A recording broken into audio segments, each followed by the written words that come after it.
off we go. So we will be a little bit behind the main broadcast, but no big deal. We're back again for another series in the League 3v3 tournament hosted by Daniela Aoe. So this is your reminder at the top of the video here that if you haven't yet, please go check out her channel. Make sure to give her a follow, a sub, a like, a comment, regardless of what platform you're on, be it Twitch or YouTube, and show her plenty of love and her team for putting on an incredible event that's already delivered so many incredible games. And I have a feeling this series as well will be something spectacular, because we've got a whole lot of Age of Empires greats, as well as some newer faces in this series that could make it for a very exciting one. I'll start on the left side here with some of the mainstays of the Age of Empires scene. Of course, perhaps the most well-known player in all of Age of Empires history would be, of course, the Viper here in the green, playing as the Maya. He'll be right behind Tato in the blue, playing as the Jurchens, and of course rounding out their team composition is Vinchester, playing in the teal as the Way. We do have a whole lot of villager fighting happening in the middle of the map here, and already a villager going down. We will come back to check in on that action in just one moment, as we see Sorkuma, one of the two players involved in that fight, here in the red, playing as the Aztecs. For tag, behind him in the pocket position, air quotes there, is Sito, playing as the Gurjaras. And then, of course, we'll round things out with Mihai in the pink, playing as the Britons. Back to the center of the map, we're here on Menindi. And as you can see, the two teams as a whole start incredibly close to each other. With two of the players closer than any. But each of the teams as well positioned in these little grottos, if you will, so fairly well protected when it comes to their important resources like gold and stone, and even getting this central pond for one of your two back players to ultimately have a bit of a fish boom. It looks like it will be Vinchester here for the Capybaras, and it's going to be Sito over here for tag, getting the pond privileges. More Vil fighting in the center of the map, and you can see Sorkuma bringing even more reinforcements this way. That'll be the big focus for the two flank players, is just trying to get as much of this center food as possible, while denying as much of it as possible from your opponents. Tato now going to kind of bring out the same number of villagers. They're going to do their best to match each other in villagers essentially at all times. Tato, though, now has 15 out here, to Sorkuma just having 13. But yeah, you can expect a pretty wild game on this map, just because of the proximity of the two different teams as a whole. And while you do have some protected resources here, the bases are still relatively easy to assault, let's say, right? If you can get a castle forward that's denying an entire wood line and maybe hitting a TC, you could even drop a castle, forward here and hit two TCs at once, as well as take away a gold and an entire wood line. So I think it behooves teams to find a level of aggression in this game, as we see another villager down here for Sorkuma. Yeah, another villager down here for Sorkuma. I need to immediately go check KDs. Where are the KDs? Here they are. Eco KD. You can see Vinchester, just with his scout alone, has sniped 2 eco units, has lost 0. Now Tato's killed 5 and lost 4. So it's a total, now 5 and 5, but as a total 7 to 5 between the two teams. And for Sorkuma, now 6 and 5. Sits at a -1 Vil differential in the KDs. You can take a look at the top, though, to see where the overall villager counts lie, as we have the first couple players reaching the feudal age. Sito, Mihai, both to the feudal age. Vinchester, the first to the feudal age here, and it looks like the Viper a little bit behind that. Dropping some farms and a barracks. Not entirely certain what the approaches will be. It is possible for Viper to fast castle off this. He did have 3 on gold. Brings 2 villagers out here looking for maybe a military building and blacksmith. Maybe an archery range, or are we going for a market? Or are we actually making units? Now we're going for loom. I'll admit I'm a bit confused here by the build. He's got basically Castle Age resources, just doesn't have that second building yet.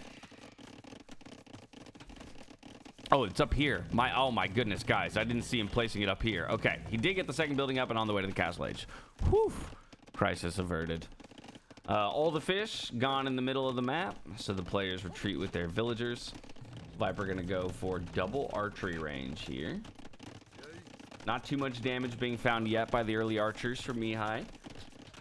They are Britain archers, so extra potent with their increased range. But we'll soon have crossbows on the field here. From the Viper, he's the only one on the way to the Castle Edge still. Over on the other side, we have fishing lines coming in for Sito on the Gurjaras. So he's going to go cavalry-based unit composition for sure. Sorokuma just desperately trying to get to the feudal age, as is Tato. Sad reality of being the flank player on this map is you endure a lot of punishment.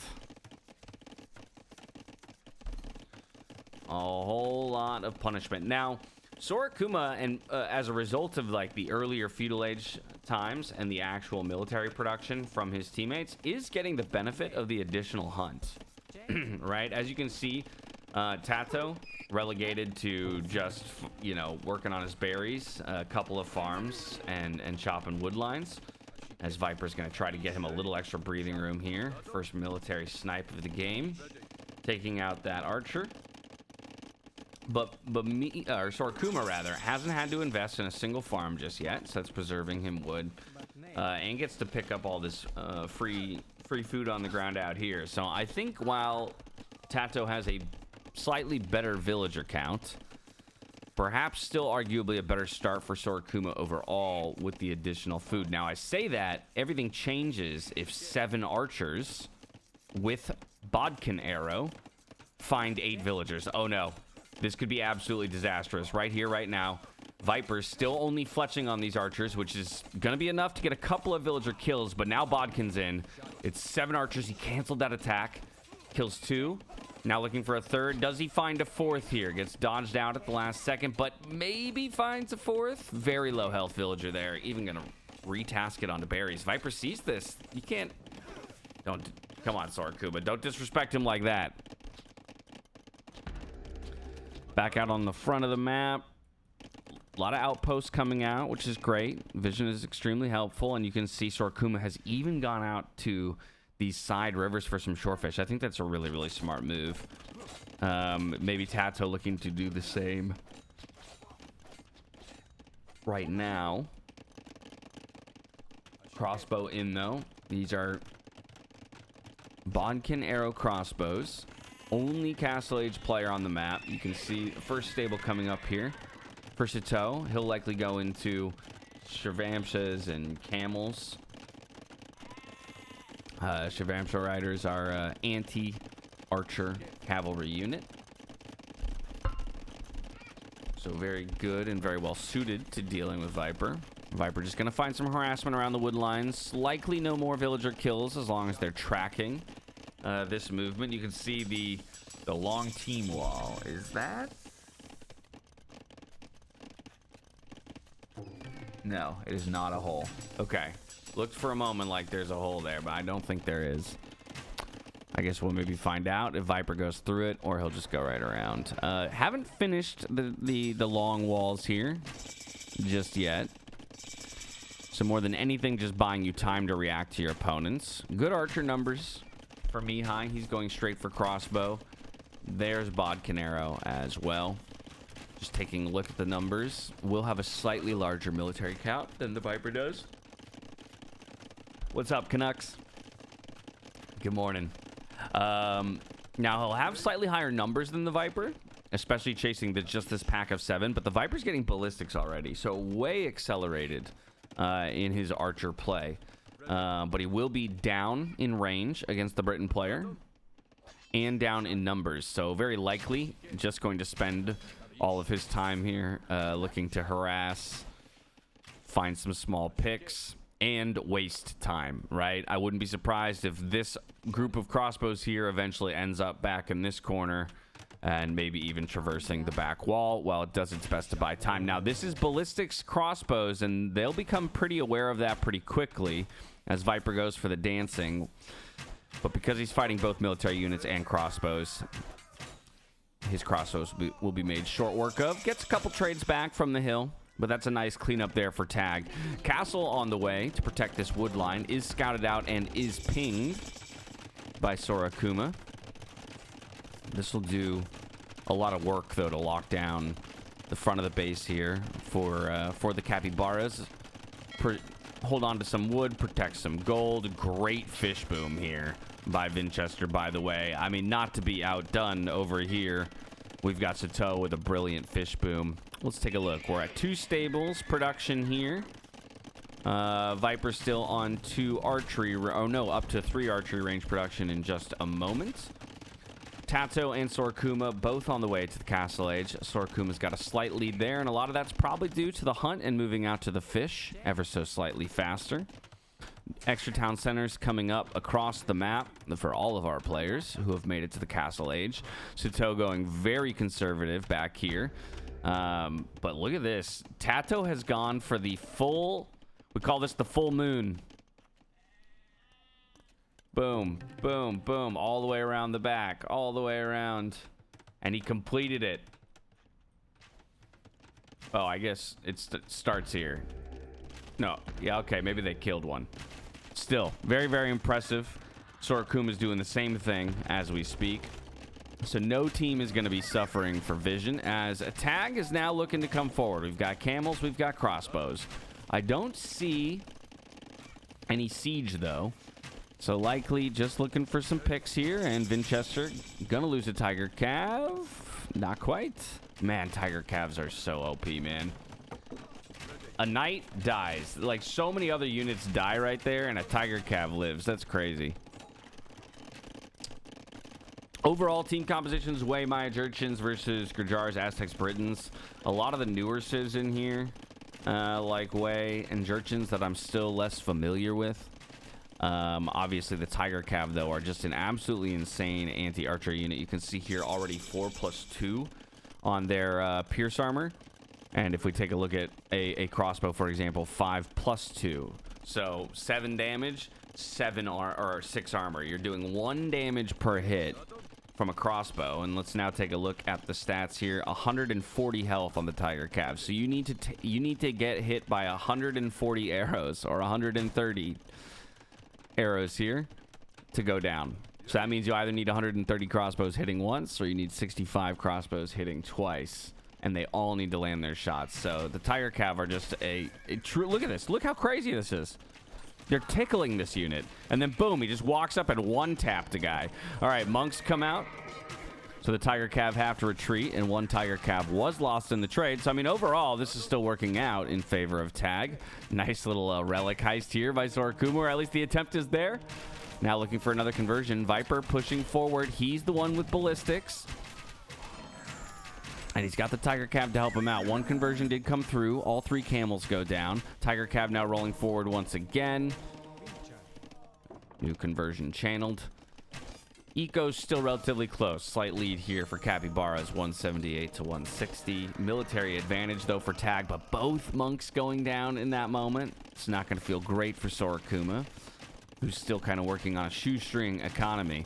1 TC for Sorakuma, that's the major difference. Tato has had the opportunity to go out to a 2nd and 3rd extra town center. Viper now going up to a 4th archery range. Some more houses. Vinchester coming for a more aggressive town center. This will be his 4th of the game. Unscouted. Food counts, nobody too close to the Imperial Age, but these 2 players here on the top line, those are the ones that you're concerned about. The 2 players with the massive food economies and those fish booms. Viper's crossbows getting cleared up here, but maybe not too bad of a trade, having the hill advantage, but good micro, I think, by Mihai overall. It's a solid clear up. Villager down here for Mihai. Tiger Cav looking to find some more damage. Elsewhere, Hulk's coming out by Tato. Look at that. River control. So fish boom. Small fish boom for him in the back. No fish boom for me, or for Sorakuma. Sorakuma's going to be really far behind in this game. I think it's probably wise to go like full monk as Aztecs here, because that might be the only unit you ever get to play in this game. Just the economy is too nuked here, I think, for Sorakuma. I see flashing red here. It's just a Tiger Cav that's been converted and found its way into the eco, but will be dealt with here, I think, on the way out. Maybe not. Tato with the ungarrison now gets healed up. Camels, Shravamsha Riders, maybe looking for a little harassment, a little bit of raiding opportunities. 4th town center now for Tato. 5th town center back here for Sito. Could be a long one. This game, as the Camels and Shravamshas are looking for raiding over here, they'll find a bit of it. Winchester not reacting.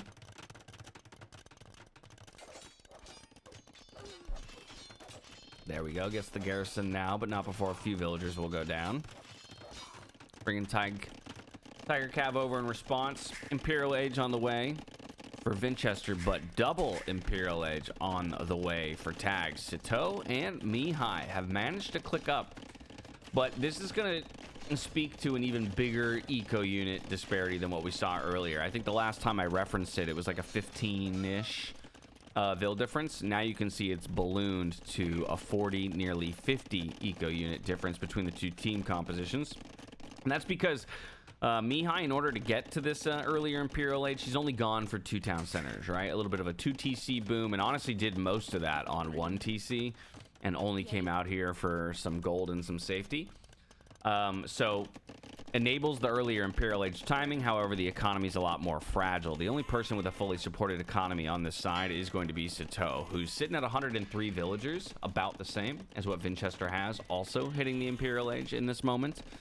But behind that, that's where the major differences are, right? Let's compare the Viper to Mihai. The Viper's got a 10 villager lead. They're both playing in like an archer position, a crossbow position. Mihai does have a slight military lead though, so that's kind of the trade-off there. 10 military units for 10 eco units. But the biggest difference of all comes in our flank players, the guys who did all the work early on and who are now taking an opportunity to let their economies boom up.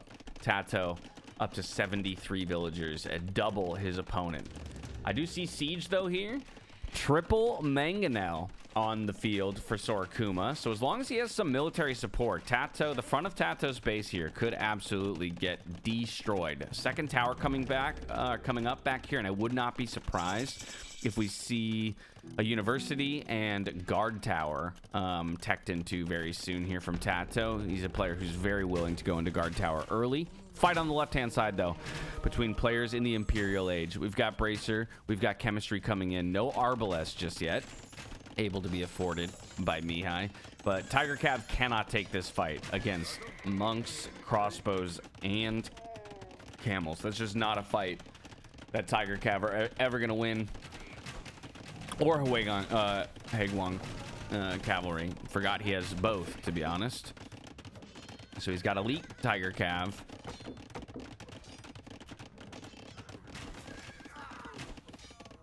Super powerful unit. But this is Britain crossbows with Bracer. Gonna completely outrange the Viper. Gonna snipe a whole bunch of eco units. This is gonna be a very... I really like this, you know, military position here for Tag. Now, of course, they need to deal some serious damage because all while this is happening, Tato is rapidly accelerating to become a third player in this game, right? Okay, Imperial Age now for the Viper. He immediately gets Arbalest and Chemistry. That's what having slightly more eco units for him is going to allow.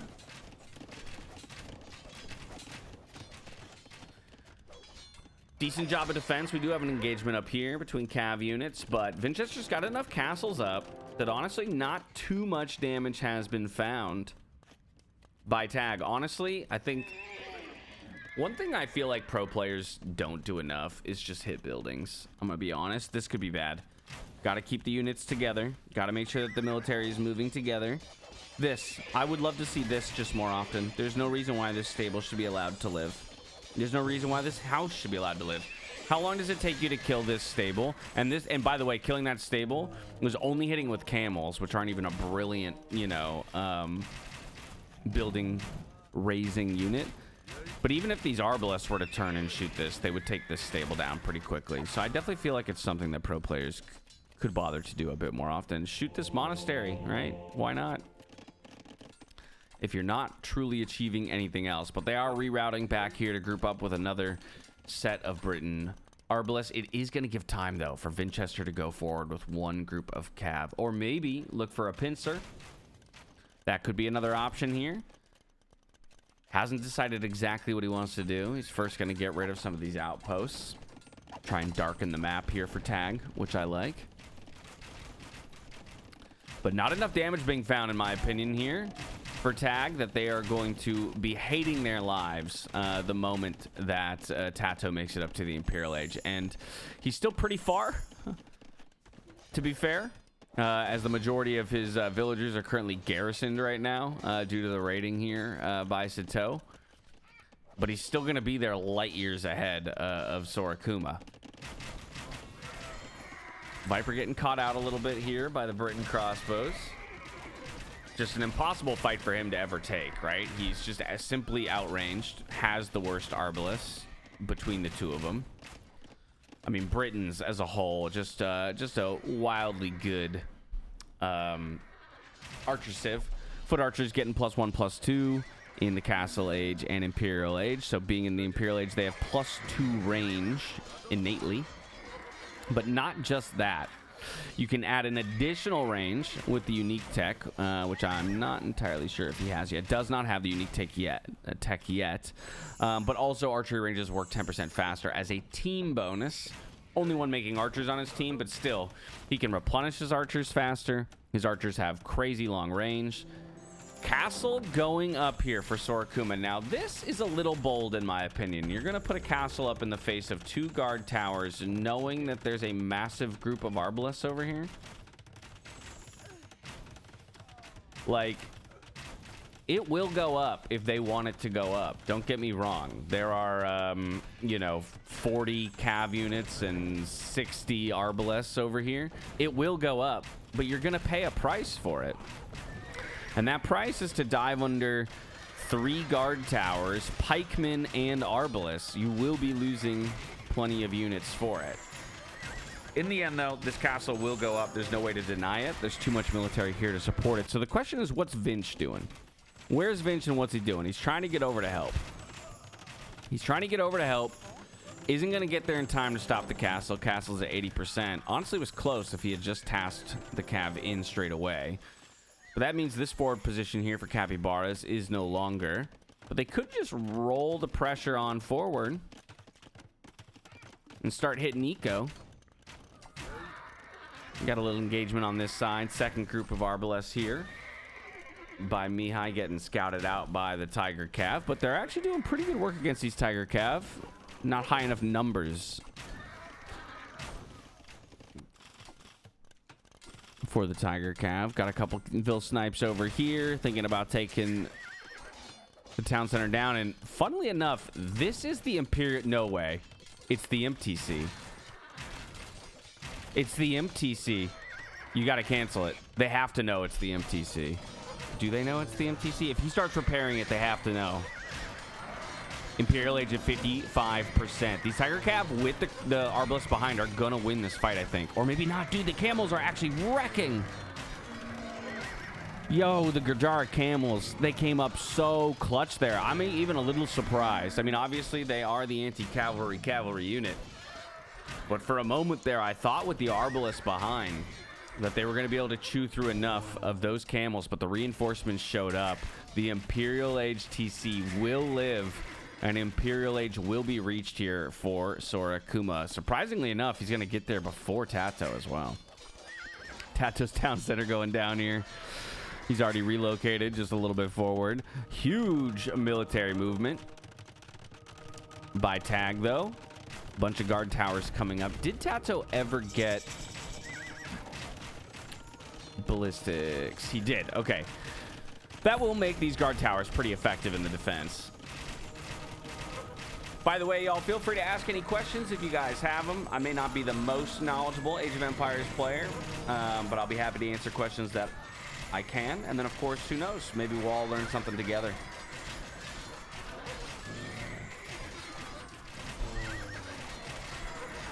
Honestly, I'm liking Tag's position. I know they're down 100 eco units, and maybe that's what's going to be the disaster for them in the end. But compositionally, I think it's very hard for Capybaras to find a way forward. Like, Britain crossbows are just better than mine. Or Britain Arbalest, I should say, are just better than mine Arbalest. And while Elite Tiger Cav are fantastic, the Camels have been doing a pretty good job in response. I think the question is, how does the third player support everything, right? And that's, I guess, really what we haven't seen yet. Is Tato hasn't been a relevant member of this fight yet. And with all the barracks up, even just spamming pikemen with upgraded armor, I think maybe what ultimately Ani Capybaras needs to flip this one around. Some Iron Pagodas out on the field as well. Only 65 villagers still for Sorokuma. Yes, he got to the Imperial Age before Tato, but Tato has 154 eco units. He's also got 4. He's already started trade. Vinchester's got 36 trade units to the 23 over here of Sito. But the castle positions are solid for the Britain player, right? He's got the hills. I keep getting baited by this blinking castle. It's not being trebbed just yet. In fact, these guard towers are probably soon to be trebbed by Sorokuma. I just don't really know what Sorokuma is going to be making in this game. Pikeman seems to be the answer, but the eco's just not there. He's producing 19 villagers out of 2 town centers right now. That's brutal. Big raids, though, continue by Sito. Sito is going full-on beast mode in this game.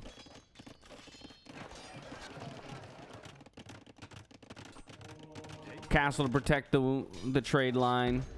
Good castles here. Honestly, they're the most open in the center of the map, and pretty soon we're gonna have an overchop here. And since they've done such a good job of walling the front of the base, but then as soon as this is overchopped, I guess there's a hole here this whole time anyway. But are we losing that Treb? Treb going down. Wait, no. The Treb goes down to the Tiger Cav. The Tiger Cav will be cleaned up in response. That's going to buy Vinch some time to build up a defense over here. So he's about to get pushed. Sito just sent 3,200 food to Sorokuma and 600 stone. Castle up over here. That's pretty big. I'm assuming Sorokuma's got ballistics. Does not have ballistics yet, so Sorokuma could really benefit from ballistics. That's going to make this castle and this castle a lot more effective at killing units on the way in. But the raiding continues here, so I mean, Sito can sling Sorokuma as much as he wants, but Sorokuma is actually losing villager numbers.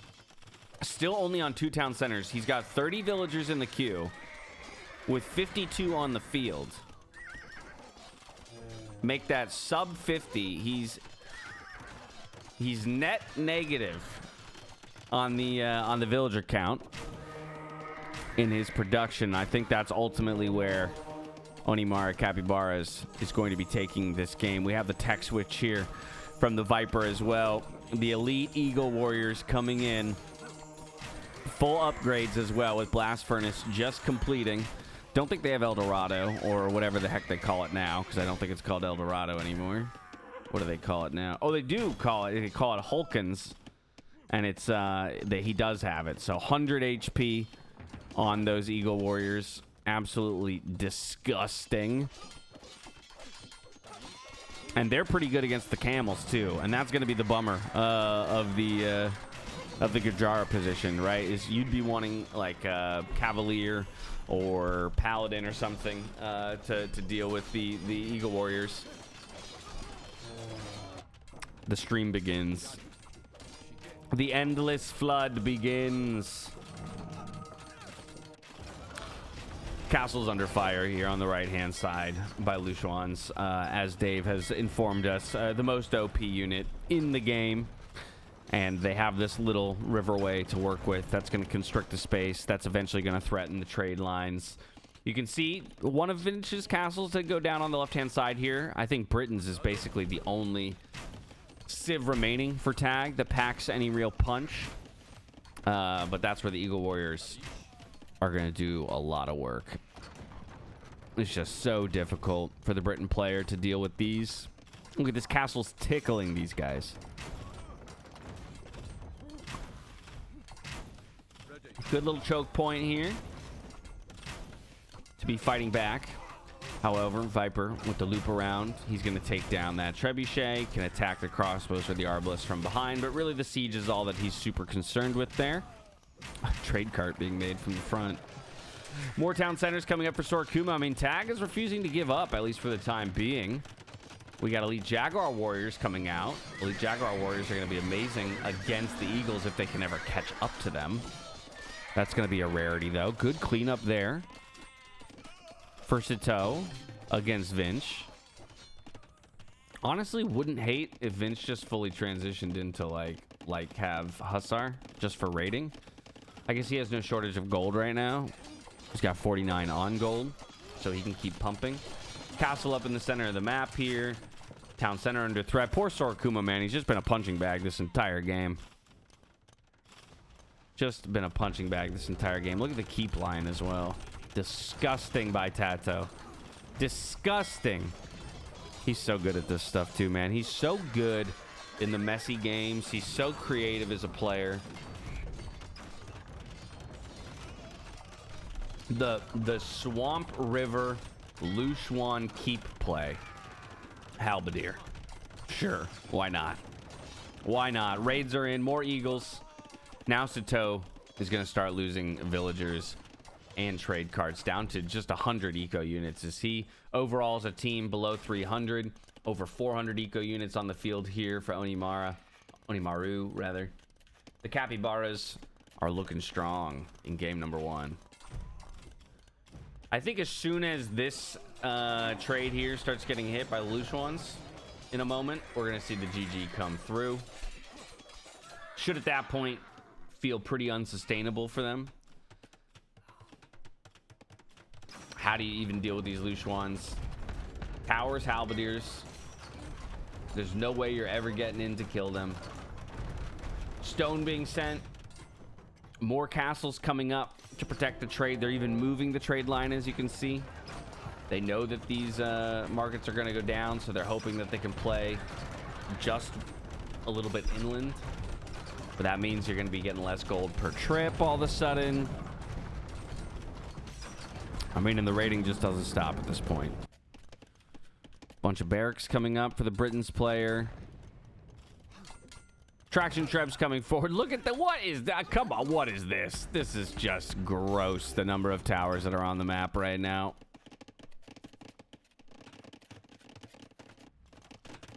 More town centers coming up. Wow, Tag really refusing to give this one up. But I feel like at this is the point you should recognize it's over. And there's the GG calls as the final market goes down.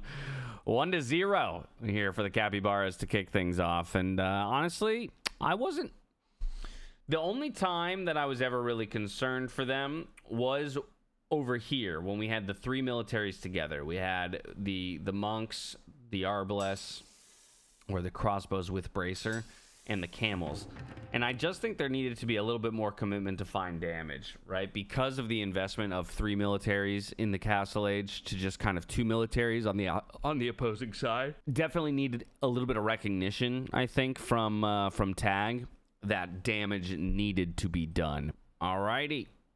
Off we go into game number 2 between the Onimaru Capybaras and Tag here in the League 3v3. Division 1 games. We are playing on fortified clearing here after the Capybaras took game number 1. And we'll get started with it over here on the top side of the map. with Mihai playing in the red for Tag. Looking for a comeback victory here in game number 2. He is playing as the Ethiopians on the flank. Behind him in the pocket position is Sito in the yellow, playing as the Cumans. And rounding out Tag's team, MBL has subbed in. So we have a substitution, MBL coming in. We'll talk about him in just a moment, but he's playing as the Teutons in the pink. Opposite him on the flank here is going to be Lewis subbing in for Tata. So we have a double substitution, and the two subs are up against each other. Lewis in the blue, playing as the Turks here on the flank. Behind him is the Viper in the pocket position, playing as the Khmer, one of his all-time favorite civilizations, alongside the likes of the Portuguese. And then on the opposite flank is going to be Vinchester in the teal, playing as the Celts. So 2 substitutions made coming into this one. You know, both of these teams are honestly so stacked in terms of player skill. Really hard to say, you know, if any one player is truly better than another. You know, Lewis, Tato, I think you would talk more about like stylistic differences between players and maybe why they're in, or just their performance on certain types of civilizations and why they're in. The thing I will say is that MBL is considered, and rightfully so, one of the most unique players in all of the Age of Empires scene. He is exceptionally good at making games messy, which is why, in a way, it's almost unfortunate that Tato was subbed out, because Tato may be one of the other players who's very good at doing something similar. Now, I would say MBL typically just looks to make things more chaotic. Tato usually comes up with maybe more direct, like, creative strategies, but both kind of can have the same net result in a lot of games, making things super messy, you know, warping metas, that kind of stuff. So curious to see what he'll come up with here, now playing as the Teutons. Already on stone. So that to me indicates on the way to the feudal age and putting a villager on stone that maybe we're looking for a Teuton tower rush. Quite possibly. Wonder if Lewis would be prepared for that. We'll have to see. He's not on the way to the feudal age just yet. So triple feudal age here for Tag. Only one player on the way to the feudal age for Onimaru, and that's Vinchester. We have militia on this side for Mihai. So Mihai's going to go man-at-arms, aggression on his side. And on this side, MBL is going to go towers forward. Now, Teuton towers, for those of you who don't know, Teutons are a particularly strong tower civ. Level 100, let's go. Congrats, Jerry. That's a huge accomplishment, man. Proud of you. For those of you who don't know, Teutons, we'll mouse over it so you can see. Town centers garrison +10, towers garrison +5. And the reason why that's important is because the number of villagers that you have towered or garrisoned in your tower affects the amount of arrows that are shot out of the tower. So Teutons, quite literally, have the strongest tower push of any civilization in the feudal age. Tower coming up. Feudal age a long way away here for Lewis. Lewis did get loom, at least. And he is going for these walls. Try and defend. It's going to wall straight towards the town center. I mean, pretty solid walling, though. Okay, he gets him up in the final moments there. I like this by MBL, though. He's still going to be able to hit 2 important resources. He can completely take Lewis off of berries. Then he can rotate over, take Lewis off of gold. Now, what he has to be aware of is that Lewis can just walk to the other side of this stone wall and grab more gold. One of the benefits, largely, of being on a map like Fortified Clearing. Or he can do this. Go to his back stone. Now, Sato sees it, so should tell MBL about it. This is going to be an attempt at a castle age, and then drop a castle to clear up the towers that we see here. Villagers are through. Market blacksmith wall. MBL's just going to attack, though. About to push him off of gold. What are the resources looking like? 715 food. I don't know. Will he be able to do it? I mean, he can sell stone. Lewis can sell stone to get to the castle age. That's what he's going to have to do. He's 40 gold short. He's 80 food short. He's got nobody on food currently. He's got to sell. Sell again, and he gets the click. Okay. So he's sold everything that he owns. He's liquidated the assets to get up to the Castle Age. We haven't even looked at what's happening on the other side. Man-at-Arms was effectively walled out. Vinchester, he was the one player who did go to the Feudal Age early, so he wasn't necessarily surprised, and he's just going skirmisher defense behind walls, working on the eco behind that. We do have fletching in for the archers, though, of Mihai, so Mihai gonna try and keep the pressure up, or maybe even rotate it around to hit somebody like the Viper, but Viper, Castle Age, second town center, Khmer eco about to be off to the races. Looks like the pressure was largely stopped here. Relocating that wood line is Lewis. Minute and 10 from the Castle Age. 471 stone in the bank. He'll have enough to drop a castle. It's just a matter of where. I'm going to assume right about here. If he drops a castle here, he can hit all 3 of these towers, and he can get his gold back. But I like this, actually. MBL is going so aggro that he's getting to a position where maybe this tower or this castle position won't be possible anymore. I think it still will, but you're gonna have to commit all the boys and girls to doing it.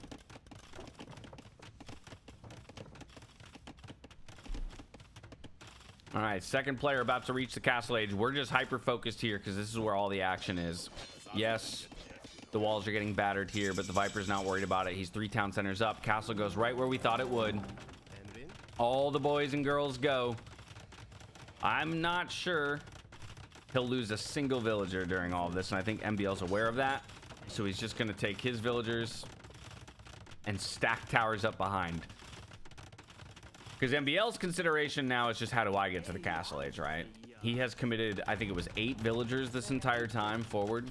Yeah, 5 here, 3 here. So that's 8 villagers that, while he was dealing damage, it's not like they weren't doing anything. They also weren't working for him, right? There was no economy boost back at home. This castle's up. It's going to take down 4 of the towers. Villagers out here trying to go back to work.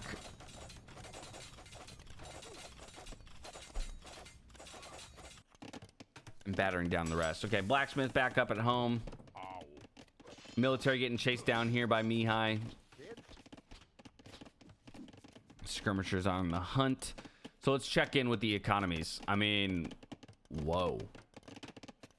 And why is that? Because of this guy right here. 53 villagers. It's the Cumans. We didn't even talk about the Cumans at the beginning of the game because we so quickly were alerted to the fact that MBL was going for a tower rush. And of course, we did have the feudal aggression on the other side. But the Cumans, for those of you who are new to Age of Empires on my channel, they are the only civilization in the game which can build a second town center in the feudal age. So what happened was Sito went to the feudal age basically as quickly as possible, built a second town center, and he's been producing villagers at 2x the speed of everybody else from that point forward. That is, of course, until other players could reach the Castle Age and drop extra town centers of their own. So the Viper now has 3 churning out villagers, and he is slowly closing that gap. And that is why this bar is beginning to slowly equalize as well. But it's important to recognize that even when the Viper gets to the same villager numbers as Sito, he has not had that many villagers for the same amount of time. I don't know if the team game board has it. Wow, does it not? I guess I can go into stats. How do you go to... I don't know what the hotkey is for stats, to be honest, guys. I gotta learn these things. Can I go... Oh, there it is. I can go here. So if we go to economy, here you can see overall collected resources for Sito is at 9.5k to the Viper's 8.5k. And the Khmer are no slouch of an eco civ because of the way that their farmers work, but it's 1,000 resources collected advantage here for the Cumans because of how many more villagers they've had on the map for longer. Towers still getting cleaned up over here. Siege Workshop for Lewis coming up to deal with the last few towers. But he is now bringing the pressure forward. What happened here? Was that petards? Did that get petarded? It must have been. But it's, I see, but 2 walls down? That's what's weird about it. Normally it would just be 1 wall down. I wonder if that got deleted earlier by MBL.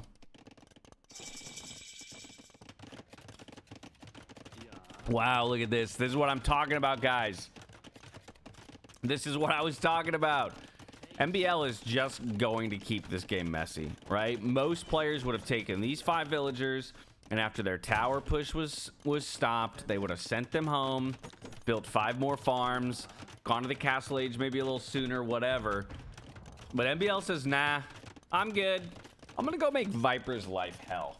And yes, these towers are going to end up going down. The walls, the walls, the walls. He gets them. These towers will end up going down in the end. They're not going to be here forever or anything like that. But they still are going to make this game so exceptionally messy, right? And it's just going to be so annoying for the Viper to have to deal with cleaning both of these up, sending his first 5 elephants back as opposed to forward to help out. He is notably on 5 stables when it comes to production. We've got 3 stables on the opposite side here for Sito. He's up to a 3rd town center of his own in the castle age. The rest of the players now hitting the castle age, and you can see on the map, bam, bam, bam, bam. 1 extra town center per person. Love it. I see a ram. Just cleaning up the towers. Okay, nothing crazy. Oh, sorry. This was actually a 3rd town center for Vinch. 3rd town center on the way now for Mihai as well. Good siege pressure though by Mihai. Looking for those outposts as well. My favorite way in which the pro meta has developed is that pros are so much more willing to put outposts down. That information is so clutch. It's so key in so many ways. 3rd town center on the way here for MBL. Still 2 town center gaming here for Lewis. Had to invest so much stone, of course, into that. Castle also had such a fragile economy upon reaching the castle age because of the fact that he had to market abuse his way to get there. So most of the action is now on this left-hand side or the northern side of the map. Right, we've got knights and crossbows and siege all working together. Mangonel's a little friendly fire. Oh, the knights are diving in, but we have 3 monks here. They're looking to snipe on the mangonels. 2 mangonels down. 1 mangonel still forward, looking for the trades. Only 1 conversion came through, surprisingly. There might be another one or 2 to come at the very end. No, wow, 3 mangonel snipes. And only 1 conversion is pretty nuts there by Sito. Now, the elephants did make it forward, and they're going to wipe up the siege as well. So, a bit of a reset here in the north. I say they're going to get the kills. One of them was left. What about this guy? I think this one goes down. Dude, elephants. Just nuts. More elephants coming forward. Ecos. Almost in lockstep between the 2 teams here. Military counts also looking pretty similar. We just need to protect our siege at this point, right? I think that this push has been stopped in its tracks. We got a castle coming up defensively here for Vinchester. MBL not going to take his foot off the gas, though. I see monks. Now we just need siege, maybe? It is a little interesting to me, though, that he is choosing to come forward with double monastery siege when you know there's a castle here already. And you should actually know that there's a siege workshop because you saw a ram earlier. You still see it now, in fact. And if you see a ram, you know there's a siege workshop. I would be concerned about trying to make siege and push into the space, because if my opponent has 2 mangonels back here and a little bit of support from his pocket, you're not really going to achieve much. I don't think. I could be wrong.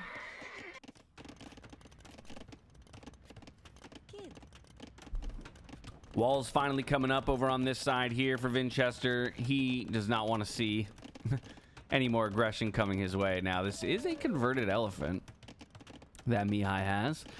And that's going to stop the walling, at least for... Wait. Just passing. Just passing.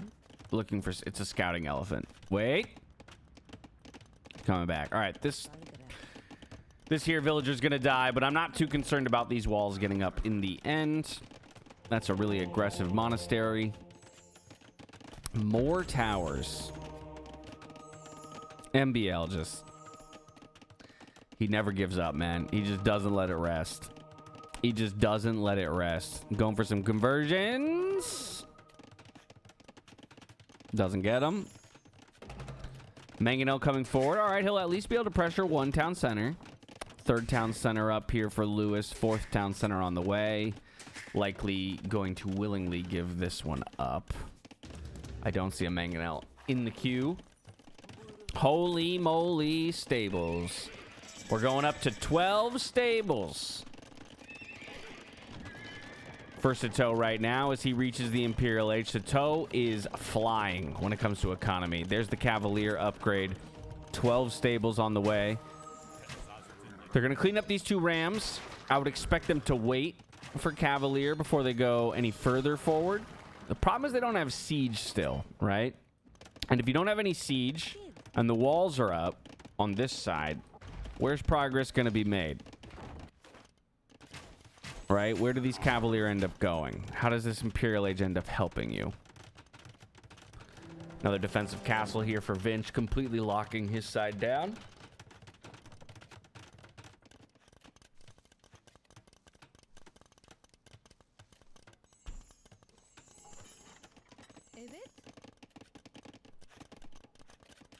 They see more stables here, so just that getting pinged out. Hey, there's some gold here that might be easy to hit. Another ping over here by Sato, wanting a forward castle position. Now he's going to be made aware of this castle right here, right now. Does go ahead and snipe the monk, maybe a Vil kill or 2. And some raiding going to happen just by virtue of this hole. Winchester should look to close that up.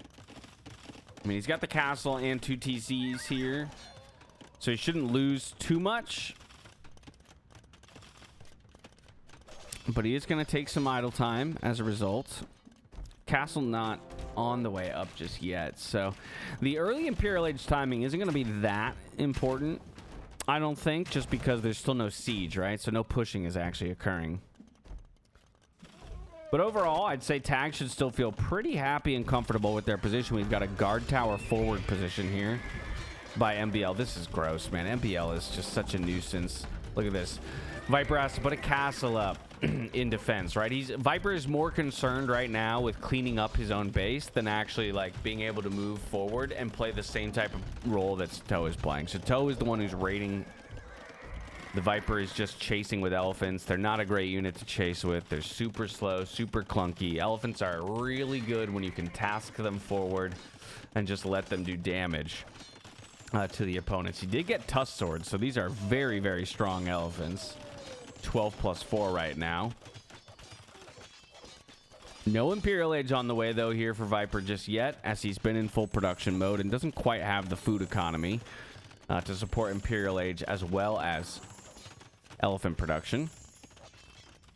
So solid forward position here by both Sato and MBL is making things really uncomfortable for the Capybaras. We did get that castle up, and the first trebuchet is on the way, but there are 2 trebuchets in the queue here for Winchester. So Imperial Age against Imperial Age on this side. However, it's a bit of a 2v1 situation.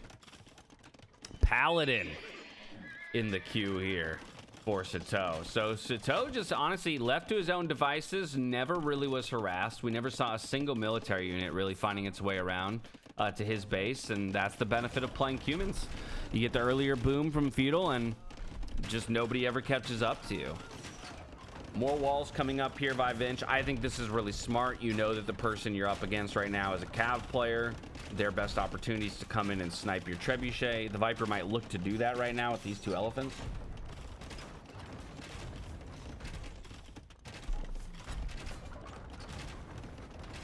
All right, repairs are started on the castles.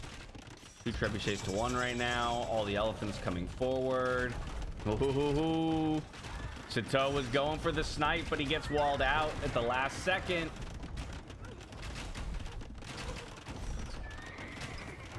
This is looking bad for Tag all of a sudden. This is looking really bad for Tag all of a sudden. They're losing this forward position. We do have Arbalest and Bracer on the way, as well as Ballistics here for Mihai, but the numbers aren't there. There's only 28 crossbows on the field, and only 13 of them. I take that back. They're just in 2 different groups. I'm gonna lose both trebuchets, though, here, it looks like. Paladin just now arriving. Where are the numbers, though? We've got 20 of them on the field. Where are they? They're here. They're in the ecos. Still making a mess of the economies.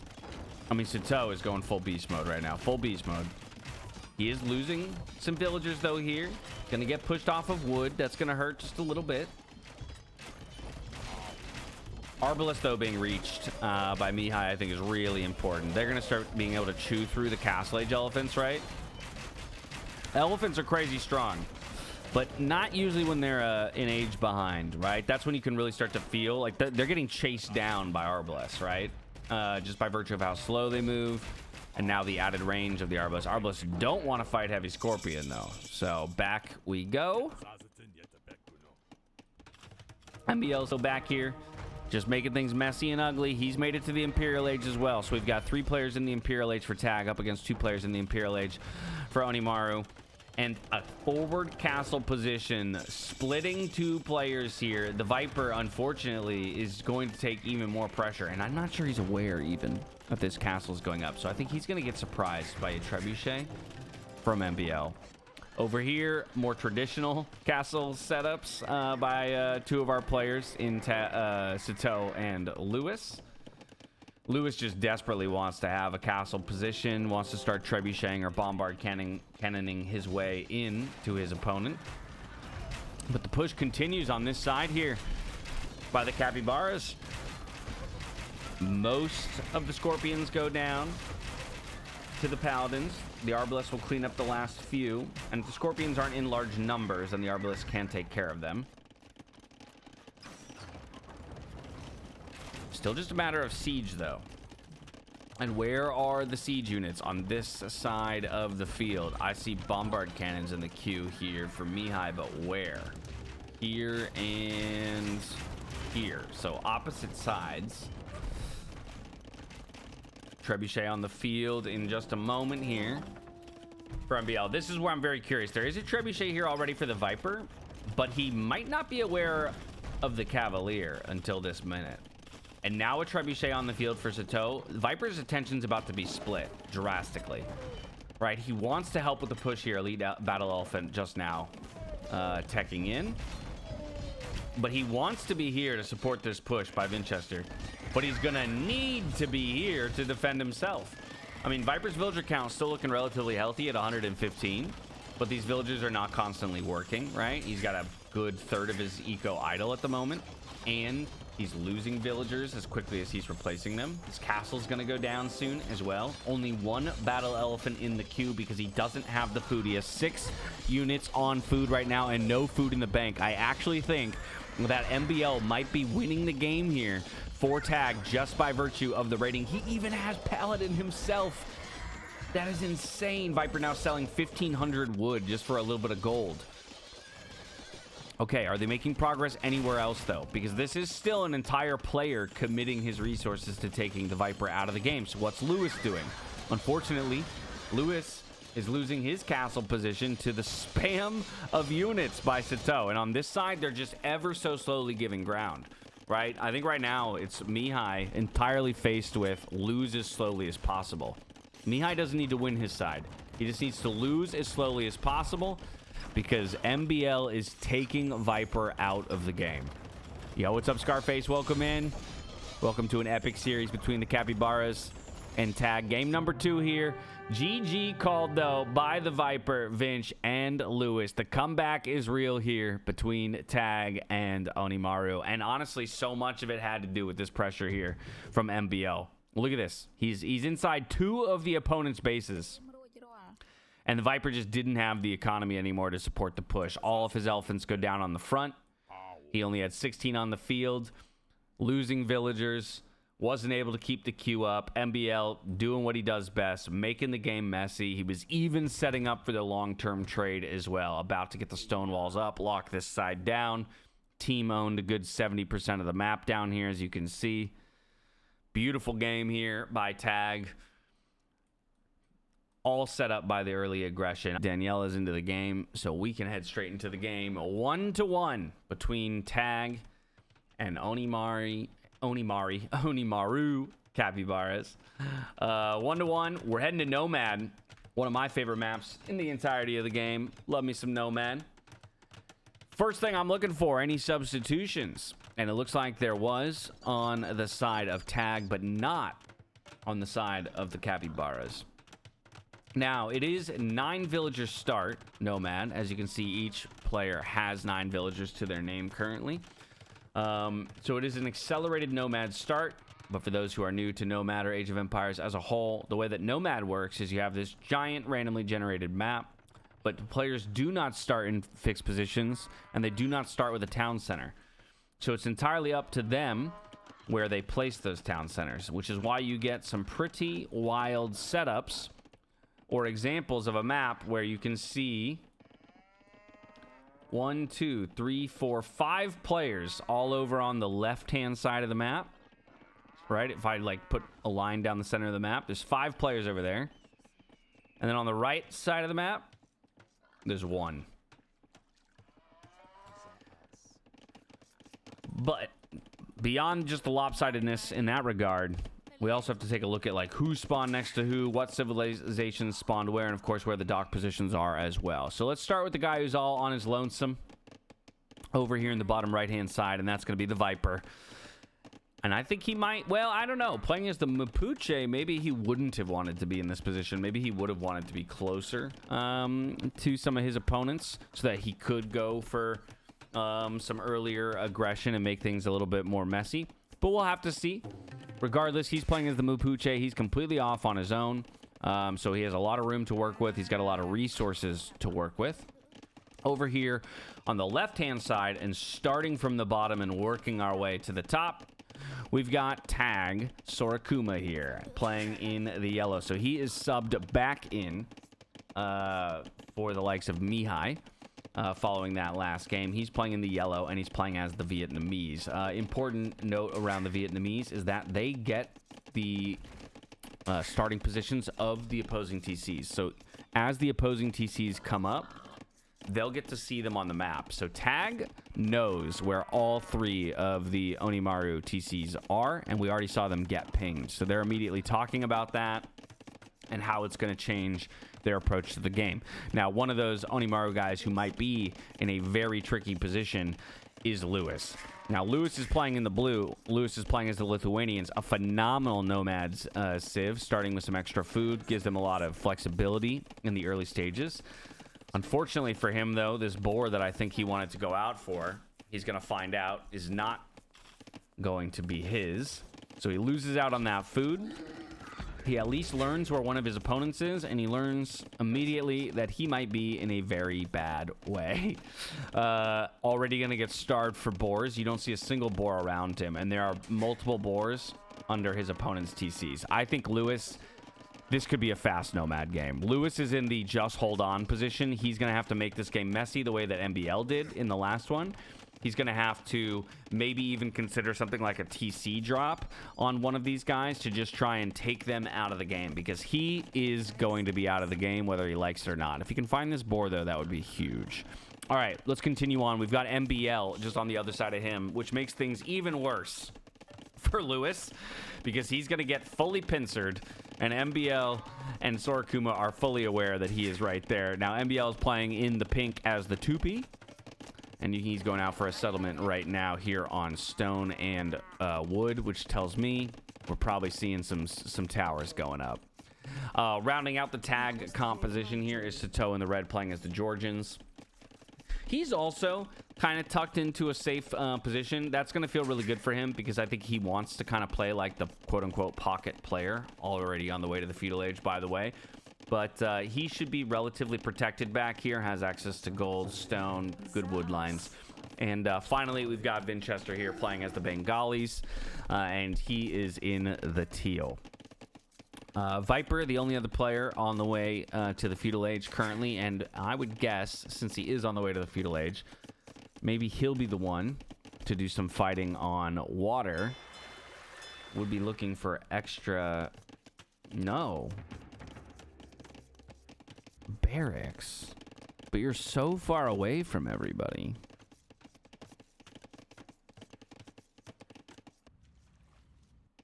That's a bit confusing to me. So MBL, as the 2P, he's going for a second dock. I think he realized. That's actually really unfortunate. Wait. Did he make... This was his first dock. He made dock, double house, and then realized he was in a pond.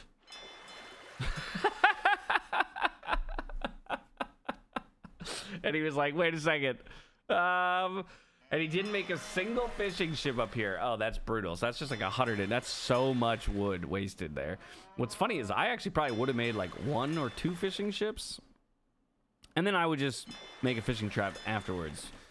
But that's a bit of a bummer, an investment of wood that kind of went nowhere for him, and now he went double dock on the outside. All right, who's making any military outside, though? That's going to be fire galleys here for Sito. So that's expected because he was up to the feudal age quickly. Poor Lewis, man. Lewis is about to get dumpstered on land. Look at this. Tower's coming in. He did finally find that boar, so he's at least getting some more food in. And he did find some gold, so he might be able to make it to the castle age. But he's about to get towered on land by MBL. Meanwhile, all of his fish are getting destroyed over here. So he has, what is this? 10 fishing ships that are about to die. 100%. He's actually going to try and run some of them away. But he's going to lose all of his fish. And he's about to get towered to death. He's going for the market and the blacksmith. He's going to attempt to get to the castle age. But even if you make it to the castle age, what are you going to do? Oh my god, and MBL's to the castle age first anyway. Lewis is dead, y'all. Oh, we're watching a murder in real time. Oh, this is gonna hurt so much. Meanwhile, over here, I mean, the Viper can try his best, his damnedest. He went for the double archery range, which did get scouted out by Sorakuma. But now he's transitioning into castle age fishing lines and no military yet, so it might just be full boom. I think they're just gonna say, Lewis, you're probably dead. Do what you can. Oh wait. Attack it. Attack it. I don't even think... Yeah, I was gonna say that villager is like not showing his idol or something. I mean, he could have hit that tower from there, I think. Regardless, this is just going to be utterly brutal here for Lewis because he's been towered off of wood lines. But unfortunately, I think soon to follow is going to be a castle from Sorakuma. I don't know where exactly it'll go. Okay, Viper's showing up with some Bolus Riders. They're not going to be too helpful in the quote-unquote defense of Lewis, right? In the sense that I don't think they're going to do the job of sitting here defending him. Their best opportunity to defend him is to go forward and harass Ecos. Great wall by Sito. And he got that wall up barely in time. If these Bolus Riders get back here while he's trying to fight on water, then that could have been disastrous for Sito. But he gets the walls up just in time. The Bolus Riders aren't going to be too effective there. Castle on the way by Sorakuma. 2 Bolus Riders coming over to try and stop it. They might find a kill. Maybe 2. 1 kill. 2nd kill. Castle does go up here. Villagers get garrisoned in. I mean, so still some solid harassment by the Viper here. Not very efficient economies overall for Tag. Taking a look at the top as well, you can see there's an advantage in the eco counts overall for the capybaras. Most of that, though, coming on water, it looks like. 13 fishing ships here. Well, and a slight villager lead as well, but still everything's relatively close. 29 military units, huh?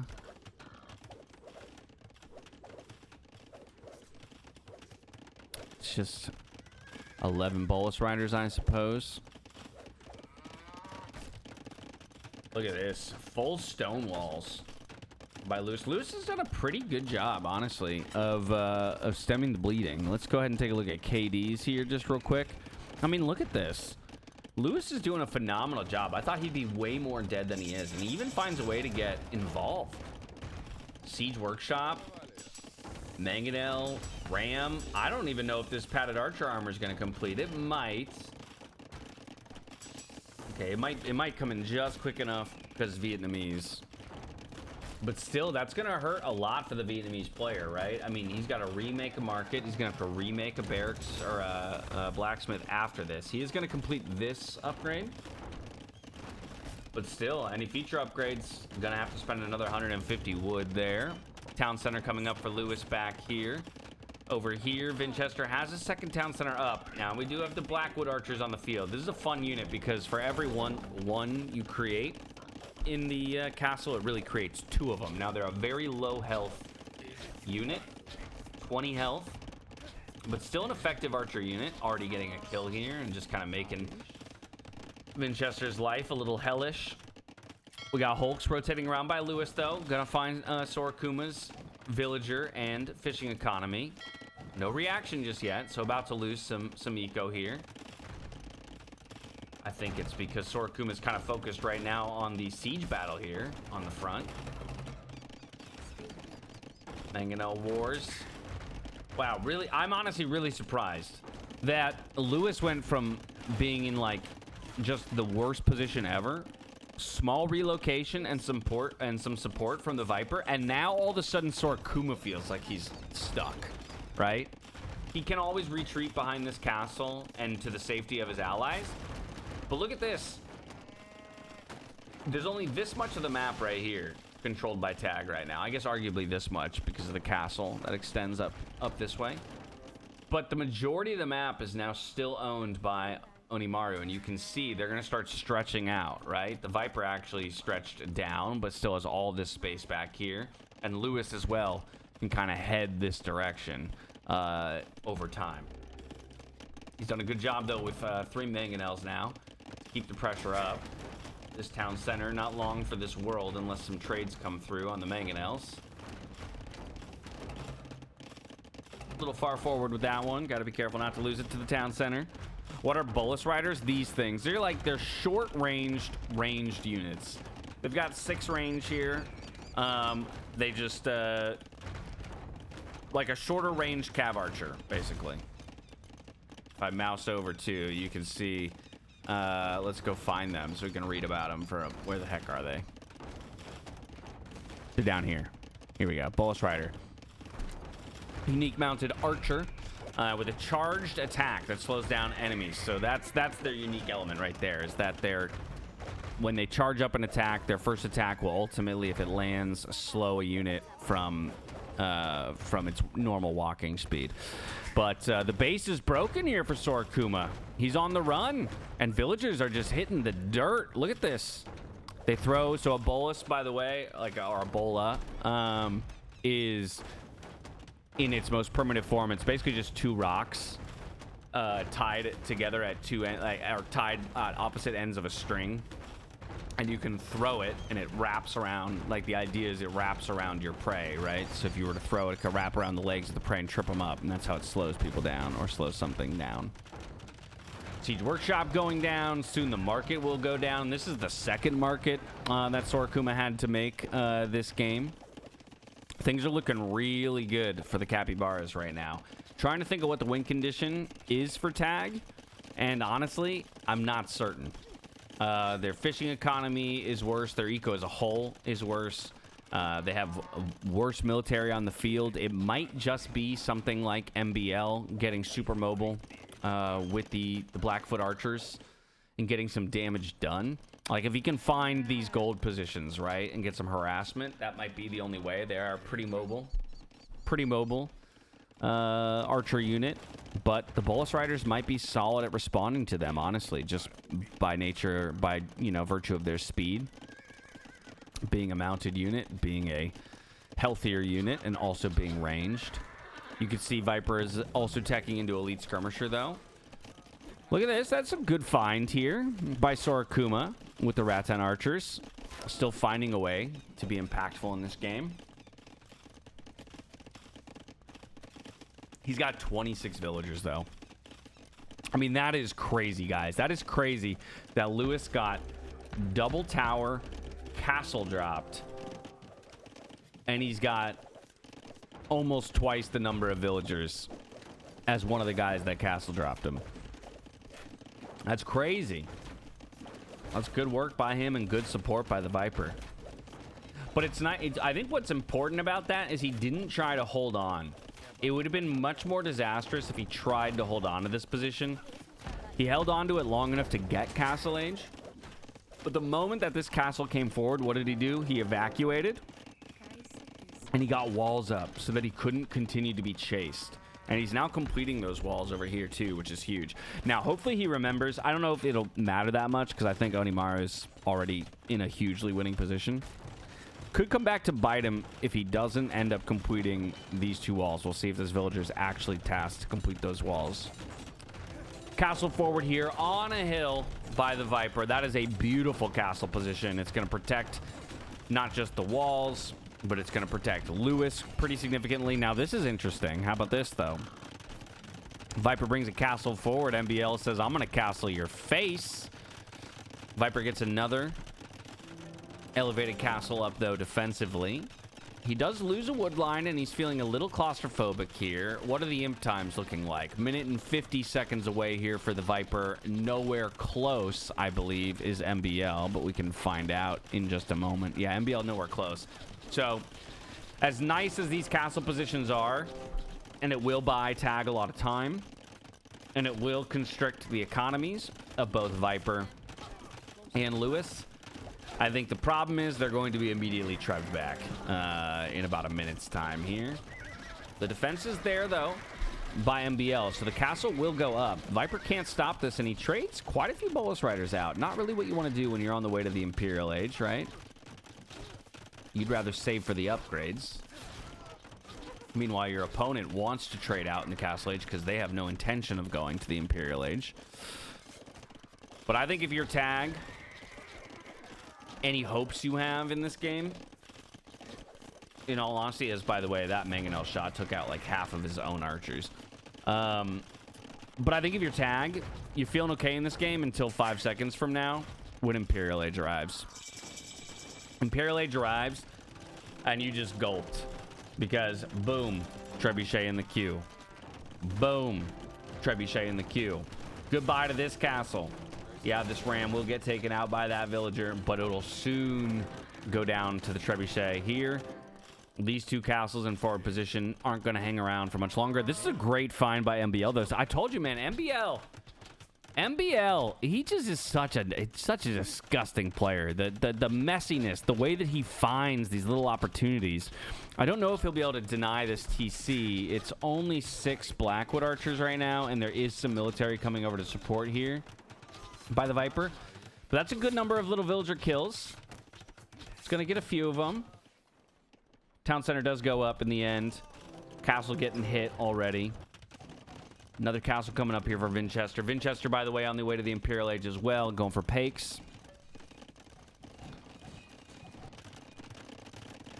I just don't know what the answer is here for Tag. Imp on the way for Sato. He is playing as the Georgians. He does have a couple of fortified churches up, giving bonuses to the rest of his economy. Food in the gold count is okay. He's just now starting to produce Manaspa, just now trying to get a second castle onto the field. Manaspa, they are a win more unit. 138 villagers with 10 in the queue. Can Sito go beast mode again? And when I say beast mode, it's going to have to be ultra, super, Giga Chad beast mode, because he's basically going to have to 1v3. I mean, he'll have a little bit of support from MBL, but you can see even now MBL about to be under pressure. Still in the castle age himself, losing his forward positions. Both of these castles falling down. He's going to throw up another one. This is just to buy time. Imperial Age is in, plate barding on the way, Bloodlines on the way, but we need Elite Manaspa and we need the numbers up. 2 trebuchets. That's the problem.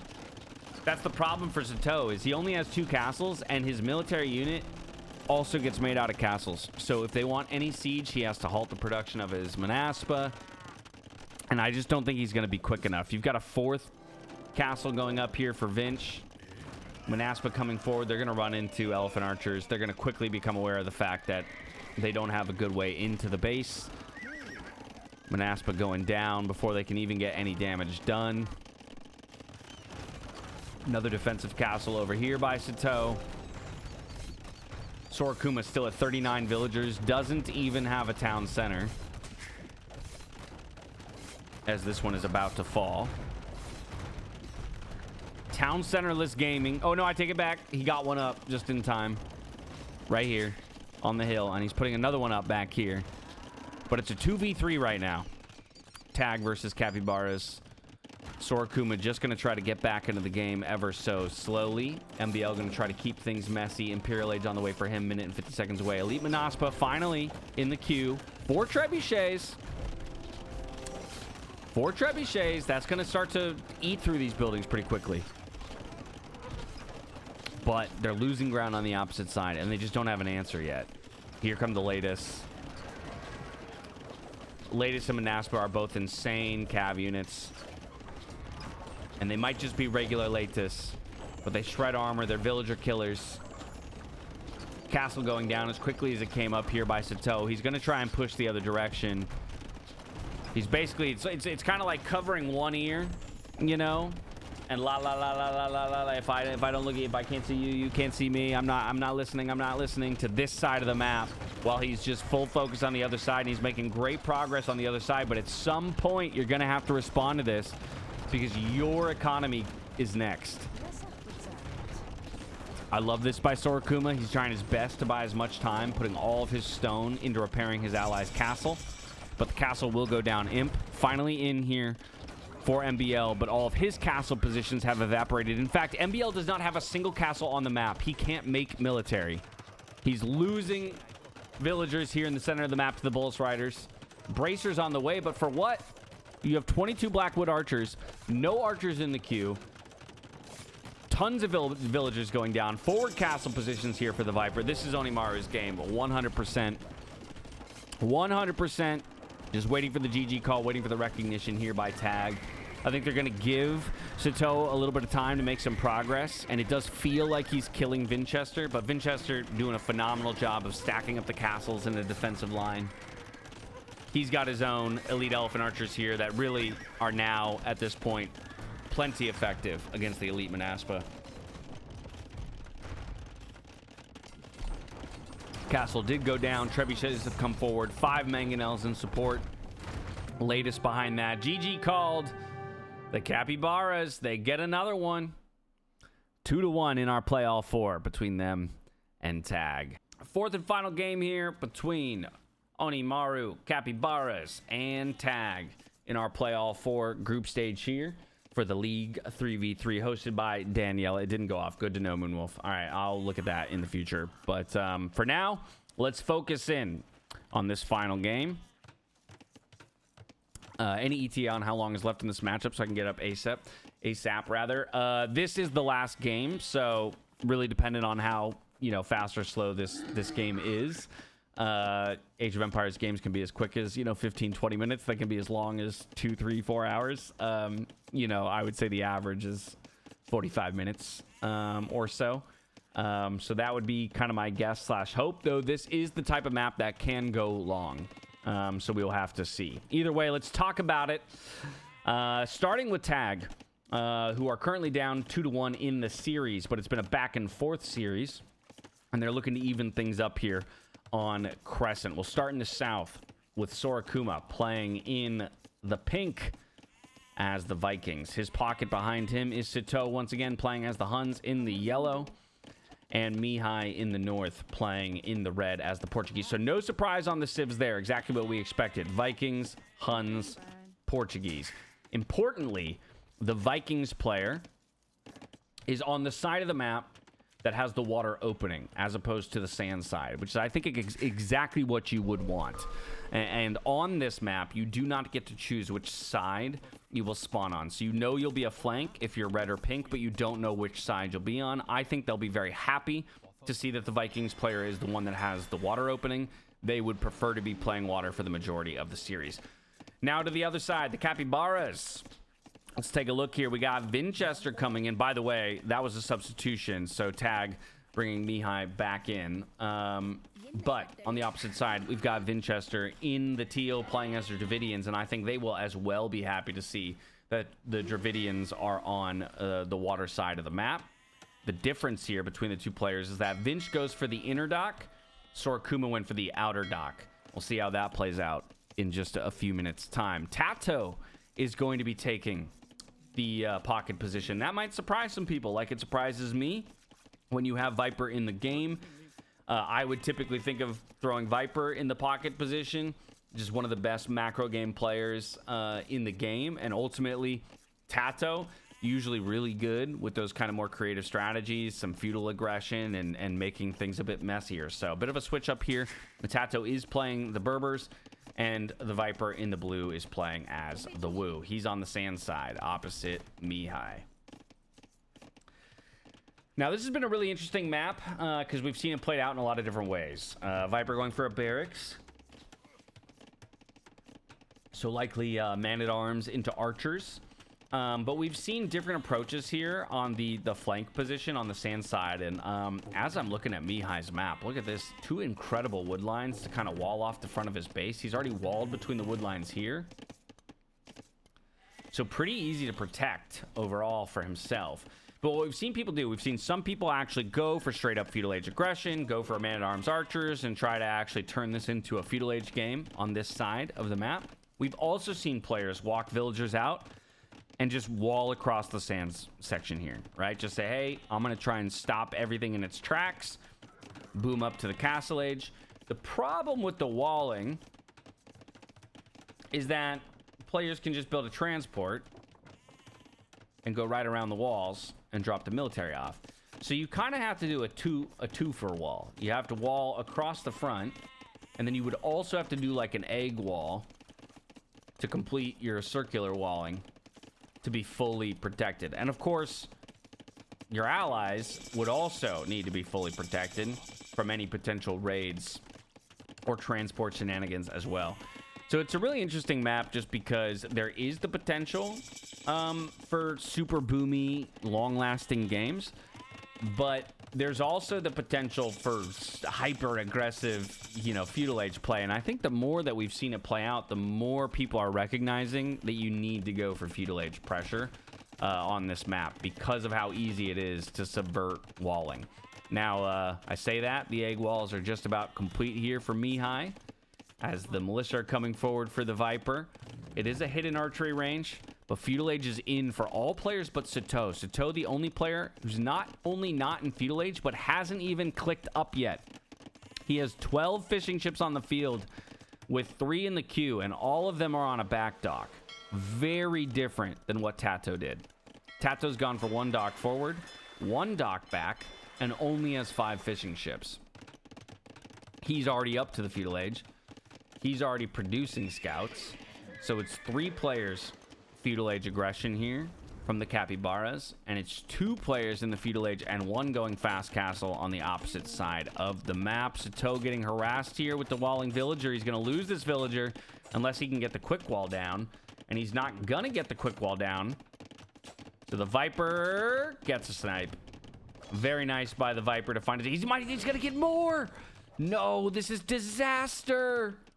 Okay, quick wall comes up for Sito, but that villager is now idle for the time being. I would just leave my military here too. Wow, 2 villagers down. Thank God he's got 16 fishing ships, Because 2 villagers down already for your player going fast castle, that's pretty disastrous. Over here, Mihai found his way into the base, and I'm not even really sure how. I guess he battered through this wall right here. He's got an archer, 3 men-at-arms, a spearman, and a scout getting pushed away here by the archers of the Viper. Viper now, wow, even going for arson and bringing Vils forward. He's going foot on the gas. Oh, no, he's not. He's going foot on the brakes. Foot on the brakes.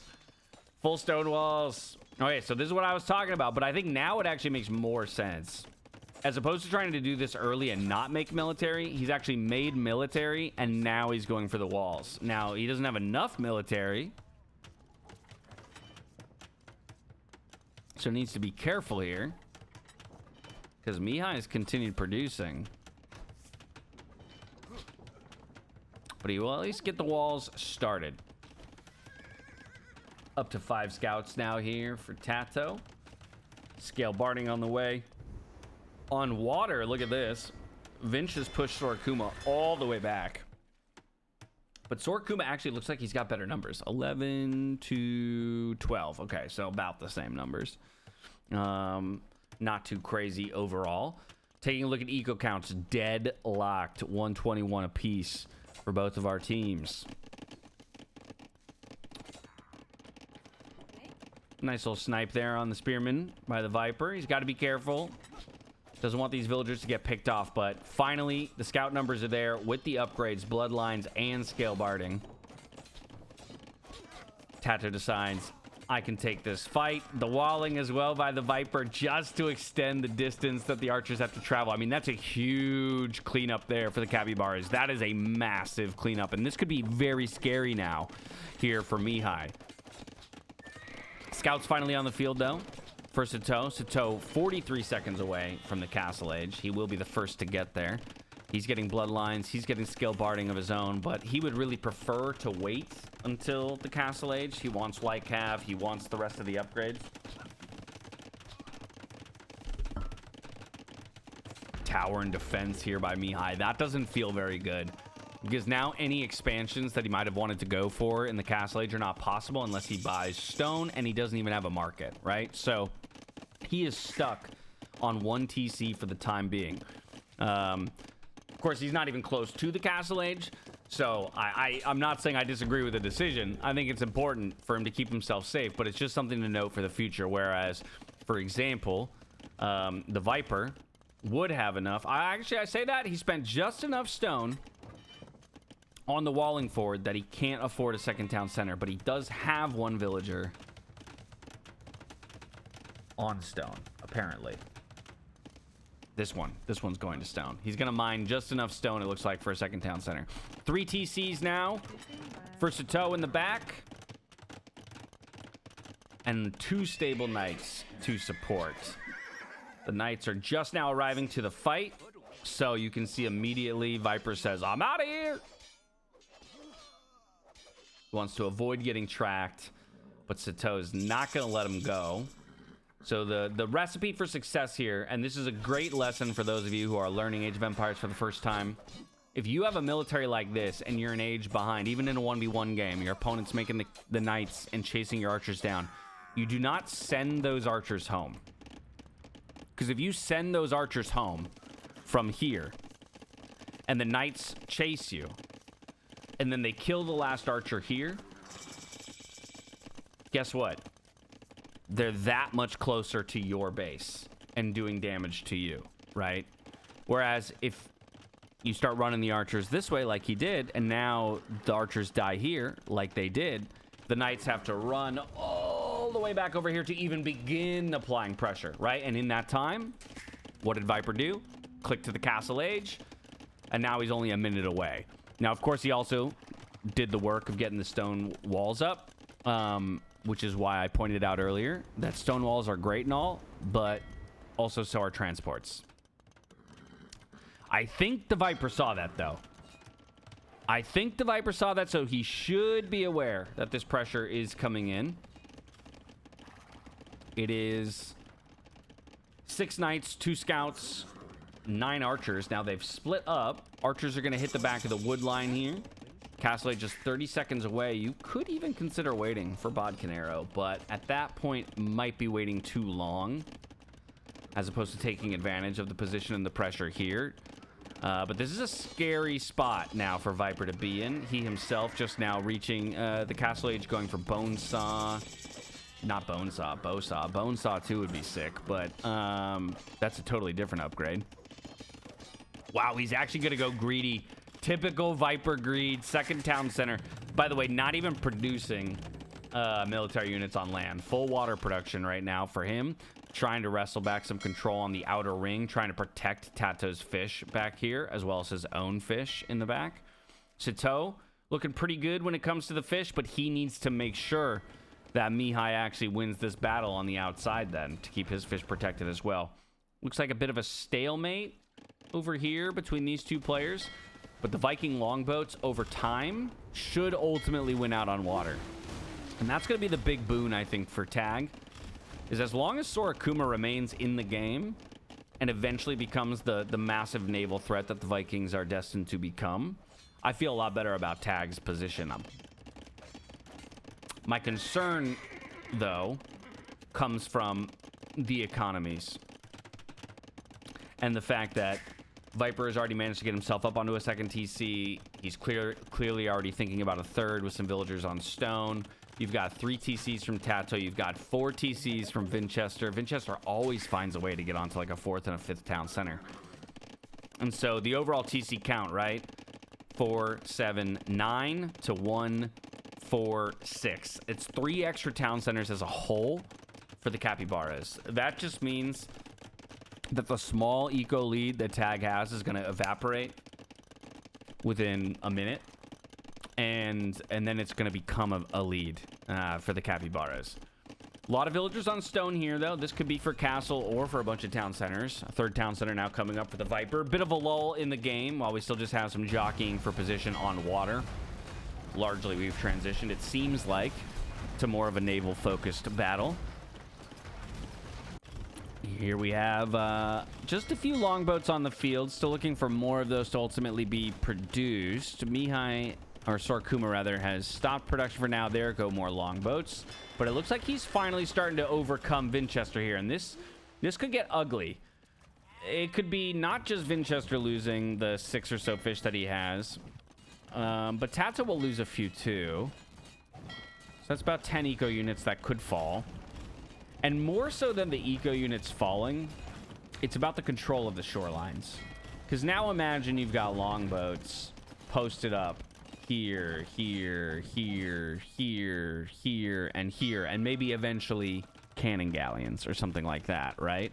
That could get to a really disastrous place for the Capybaras. And you can see how confident Tag is that they are now building more docks on the center lake.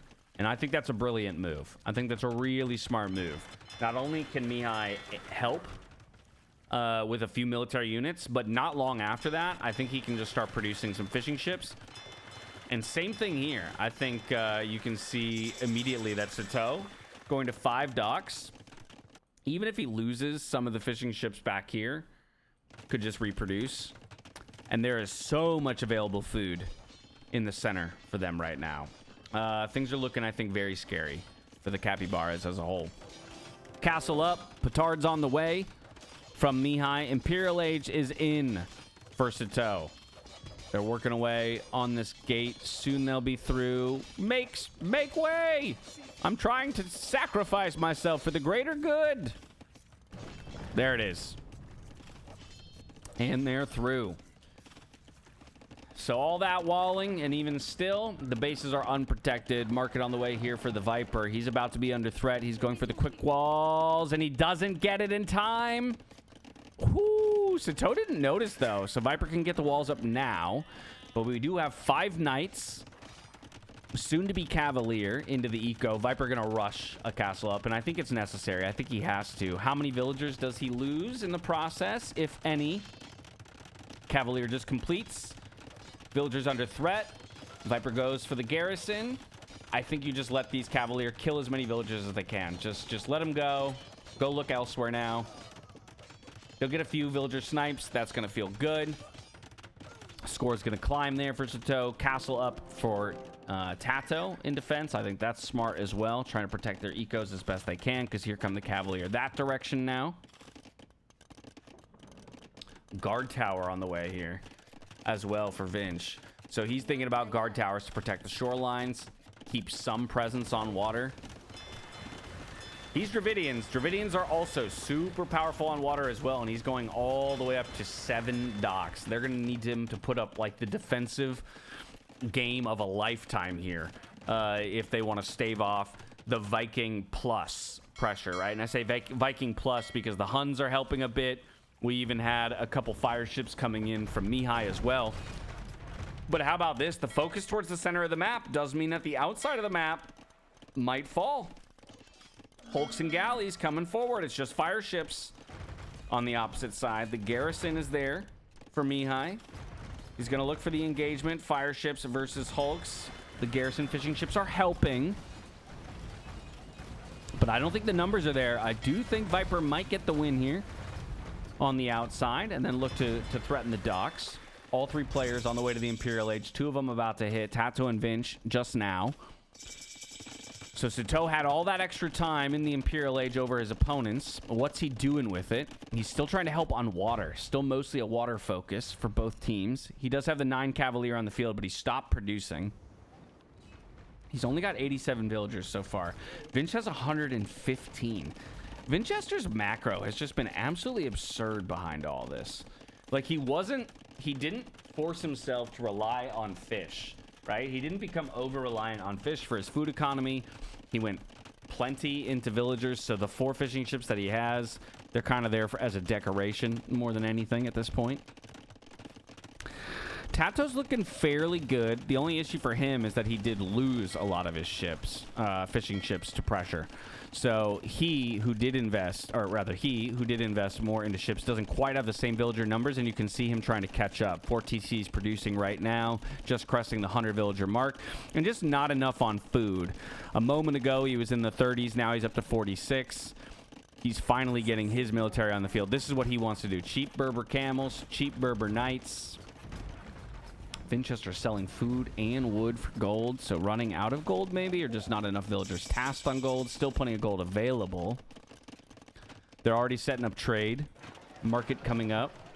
Tato going for towers and more docks, so not willing to give up the water. But the assault continues here for Sorakuma, just now making it to the Imperial Age. The last player to make it to the Imperial Age will be Mihai on this side. Mihai dropping some archery ranges, trying to go up to 6 archery ranges now as the Portuguese player to support maybe a forward position. Defensive castle here by the Berber player.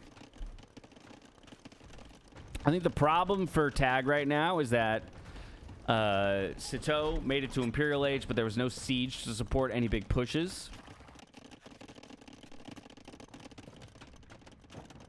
So he honestly didn't achieve too much. I mean, he got a decent little raid in on the Viper. But that was about it.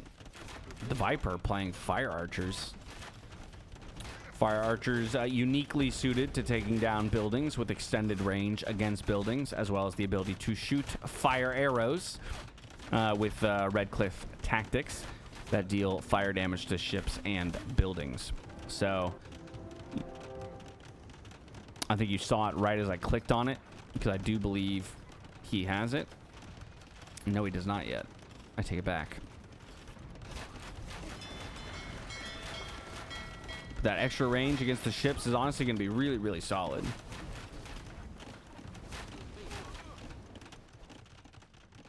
Five plus 7 range. 12 range on those puppies right there.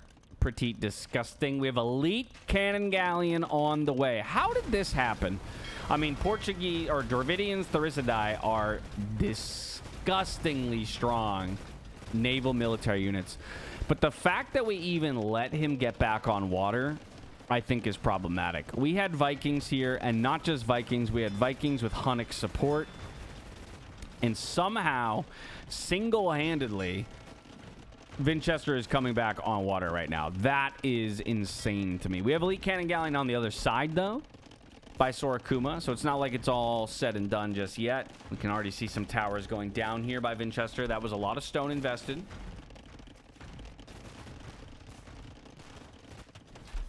Over here, Traction Trebuchet's on the field for the Viper, though. I think right now he's feeling pretty confident in this 1v1 against Mihai. He's got the support of some camels if this ever were to turn into more than a 1v1. But this castle not going to stick around for too long if we can't find an answer to it. Bombard cannon on the way. So if he can keep this alive for just long enough to get the bombard cannon on the field, maybe he can deal with that traction trap. More castles on the field here for Tato. I think Capybaras are just really comfortable right now. They seem to be playing this for the late game. Right, they've got the markets up on both sides. I'm sure we'll see trade out onto the field here pretty soon. Scaling up to their Imperial Age technologies and the compositions that they would prefer to play. Arbalest coming out, trying to make things a little bit easier for themselves. But the camels were there. The camels were there and they were ready. So down goes the castle here for Mihai. That's going to hurt. He's actually housed 2 off of that. That's terrible. And you can see immediately, house. Oh, no. This could be absolutely disastrous for him. And this whole time, by the way, this whole time, Sato has been spamming up docks. He's trying desperately to contest on water and to help his ally out, his Viking ally, in that battle on water. But I honestly think you were first to the Imperial Age. You should have just gone full cav. I think it was a huge mistake. The more I think about it, and look, the food economy's not there. He's got no farms. And he knows it. Now he has to go full transition to food economy. He's just now getting horse collar. Oh, it's over, y'all. Oh, it's over. I think Capybaras have done this. I think it was a bit of a misplay by Tag. First to the Imperial Age, didn't invest in the food economy, tried to transition onto water, and unfortunately now his team is going to get punished for the mistake. Mihai's completely stuck in a 1v2. Tato decided to invest into that land military where Sato did not, and that's going to be utterly disastrous for the team. Bombard cannons going down. They're trying their best to run, but they'll fall to the Therisidai and to the Cav units. Tato now says, okay, my time to raid, my time to drop more stables and get things rolling. And unfortunately for Sato, now he's in damage control mode. 1, he still has to continue to get more farming eco out. 2, he's in chase mode, right? Ooh, Sorakuma having to sell 1,000 food for gold too is not what you want to see. He's still stuck in this 1v1 against the Dravidians. Hulks and longboats, cannon galleons versus Therisidai. And I think the Therisidai right now just look a little bit unstoppable. Sato still has a decent number of galleons over here, but I feel like okay, call me crazy, but I'm disagreeing pretty fully with like every decision that Sato has made in this game. It's great that you're on Paladin and you're now finally over here to support your ally. I think if you're going to go on water, you have to commit to the 2v1 and killing Vinch on water. Instead, you've gone water and you're kind of just dicking around over here with Viper's docks. And the investment on water is what made you late to this engagement anyway. It also is what stopped you from raiding more early when you had the timing advantage. I mean, he was faster than the Imperial Age by like 2 whole minutes. Now it's not over yet, and maybe the numbers are finally there, but the traction trebs just found a great connection onto some of the bombard cannons. I think the last couple traction trebs did go down though to the Paladins, and that is the advantage that Sato has. He's got Paladins into Cavalier. Camels are great and all. Paladin are still the better power units if you can keep up the spam. And you have Arbalest behind. And right now, they're winning on land. Viper may be making a similar mistake to Sato, transitioning too much of his investment back onto water here to go for the loose ones. I don't know. It's hard to say because now Viper's going to have the ability to see. Oh, no. Goodbye, castle. Delete it. Delete it. Delete that castle. Delete that castle. Mihai! Okay, he did. Terrifying. I mean, this is the benefit of the Lushuans. Right now, they can roll up along the shorelines here. They can kill units, or at least weaken them as they're reinforcing. They can also just start to kill houses. I mean, we saw Mihai get housed earlier. Just start killing houses, in all honesty.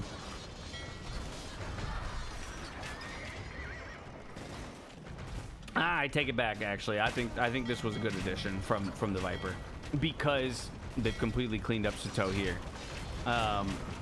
Now, they got to be able to hold back here. And Sato doing probably what he should have done from the beginning. He's getting the Paladin into the back of the economy. The wood lines are looking scary here for the Viper now. The trade is under threat. The wood lines look terrible for both teams. So that's expected on a map like this, like Crescent. But now, unfortunately, Sorokuma, I think, is just straight up losing on this side of the map. They're trying to get trade up, but he's losing the position, and if he loses this position, those markets go down. They also lose access to all of this wood here. The more water control you have, the more control you have over the wood lines. And I think that's going to be the difficulty. The difficulty for Tag right now is they're losing control of all of their wood lines, and they're constricted in space. They're losing houses. Mihai's already... he's housed again, by the way. You can see up here. So no production until he can get more houses up. And he keeps losing more and more and more. I don't see him building any more houses either. He's going to lose another one right here. He's perma-stuck at 120 pop. Perma-stuck. Over here, bad to worse. Bad to worse. The military's just not there. We have one military on the field here. Basically, now it's down to Sato versus the world. 45 Paladins. It's all or nothing right here. They have to win this fight and push all these castles back. They've got 3 bombard cannons. They've got some arbalists, but they're fighting uphill into this one. Camel archers are there, and they are elite, but are the numbers enough? Them alongside the heavy camels, I think it is enough to stop the push. And I think this could be the final moments here for Tag in this game. I think the Capybaras have done it. Vinchester, just a masterclass on water, by the way. At times, 1v2, 1v3 even for a period, as we saw Mihai on the water. And he gets it done as the Dravidians. That gives his 2 teammates, the Viper and Tato, permission to go full-fledged on land. And look at them push. Lushuan's in support. They're going to be the siege help that the Viper needs. These archery ranges are not staying up. And that's what the water control gives you. That's what the water control gives you. Tag doesn't want to give it up, but soon they're going to have to. It's 40 military to 180 on the other side. They're 4x, 5x the military now. And you can see the numbers dropping even more. GG is called. Sato throws in the towel. Tag, give it up. It's 3-1. The Capybaras will take it. GG, y'all. What a series. And I think the Capybaras are showing exactly why they are considered one of the favorites in this tournament, alongside the likes of Vitality, maybe L-Wise, and some of the other Onimaru teams as well. But this was fairly dominant, I would say, over the course of the whole series. I think they were tested at times. But I do think generally the Capybaras played pretty phenomenally. We can take a quick look at the statistics for this final game here. I think the most important moment, where is it? Technology. 24-minute Imperial Age timing, 25-minute rather. The next person was 4.5 minutes later. And the next person wasn't even a land military player.